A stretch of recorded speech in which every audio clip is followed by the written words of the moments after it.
Rupture of uterus is defined as any condition where there is disruption of continuity between the endometrium, myometrium and the serosa, that is the layers of the uterus, anytime after 28 weeks of pregnancy. So causes of rupture uterus can be during pregnancy and during labor.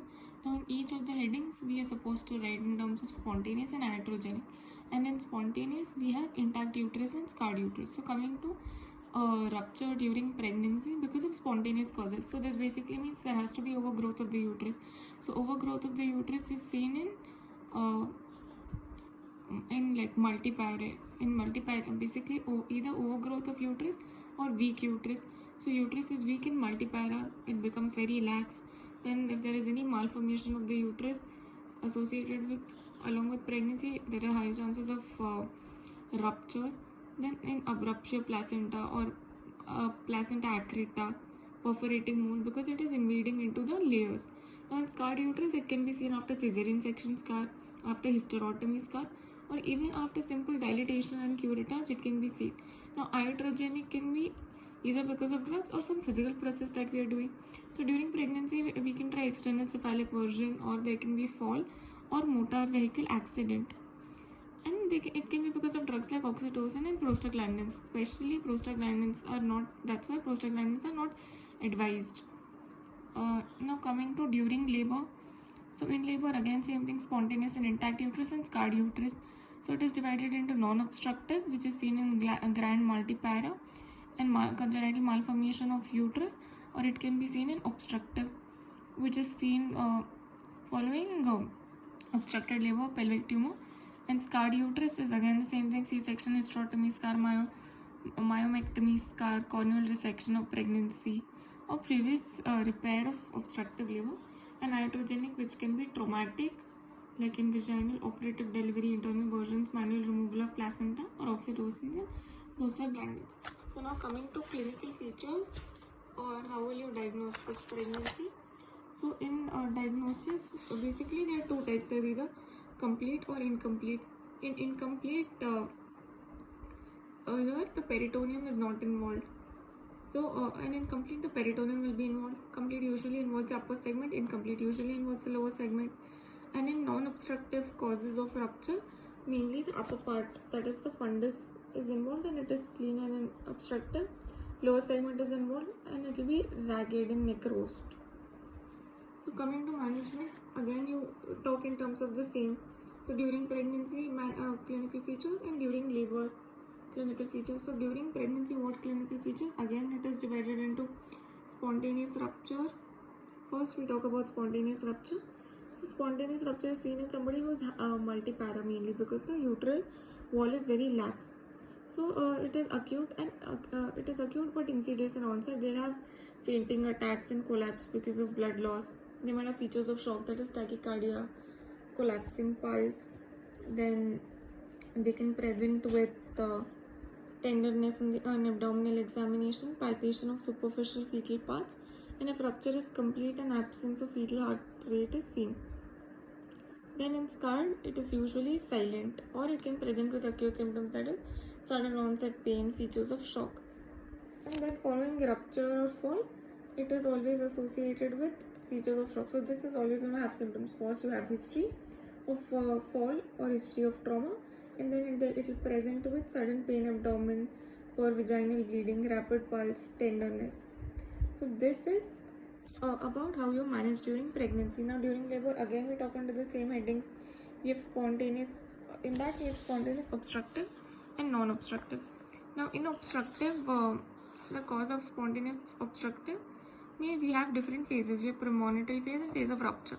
Now the patient is usually multipara who has come in labor with features of obstruction. Features of obstruction are dehydration, maternal exhaustion, and basically lethargy. And there is sudden pain which is coming and going at quick intervals. Now gradually the pain becomes continuous and may be confined to suprapubic region. On examination, the patient is dehydrated and exhausted, pulse rate and temperature rise.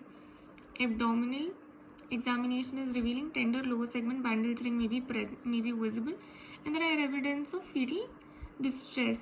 A fetal heart rate may be even absent on vaginal examination. Presenting part is found jammed in the pelvis and the vagina becomes dry and edematous. So in the premonitory phase, whatever features are there basically in simple obstructive labor, same thing we can write. Now coming to rupture phase. So when there is rupture, you see that there is sudden loss of fetal station. So vaginally you can't feel the fetal station. The fetal parts have moved somewhere in the abdomen. Incomplete, it will be there in the peritoneal cavity, abdominal cavity. But if there is an incomplete tear, it will be present inside the uterus. But just there is loss of fetal station. Then there can be blood can ooze out into the peritoneum, leading to hemoperitoneum. There is also there can also be features of shock. Then the fetal ovoid is felt in the abdomen, and the uterus becomes very contracted. Then fetal parts become very superficial, and there is exhaustion and shock on the in the mother. Then and mother has tachycardia. Initially, when there is impending rupture, fetus will have tachycardia, but later on, after the rupture, fetus also has bradycardia. So this is what is seen in spontaneous obstructive labor in rupture. And in case of scar rupture, it is again pretty much going to be silent in most of the cases. If it presents with symptoms, then there will be symptoms like acute, mimicking acute abdomen, that is sudden onset abdominal pain, features of shock, vaginal bleeding. Now what happens when there is spontaneous non-obstructive rupture? So in this case, we see that the height of the uterus contracting is suddenly seized, and they'll be antagonizing bursting pain, and again they'll come with features of shock. Now rupture following manipulative or instrumental delivery, there is sudden deterioration of the general condition of the patient, and they can have varying degree of vaginal bleeding depending on manipulative or instrumental delivery. Now here we should remember one point, that if you're doing any instrumental procedure, don't remove the instrument out, keep it as it is, then take them up for a laparotomy and then sort it out. And yeah, one more thing, that if there is shortening of cord during labor, that is also another sign that there can be that there is rupture. Now how will we manage this? Firstly, it's very important to prevent, so go for prophylaxis.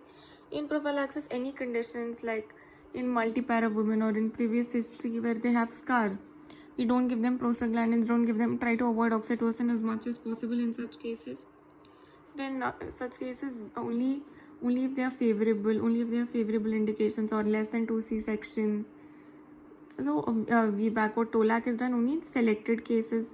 You evaluate properly and then you decide if you want to take it up or not. And such at-risk mothers should have frequent ANC examinations. They should be delivered in hospitals itself, and general anesthesia should not be given to give undue force and external version.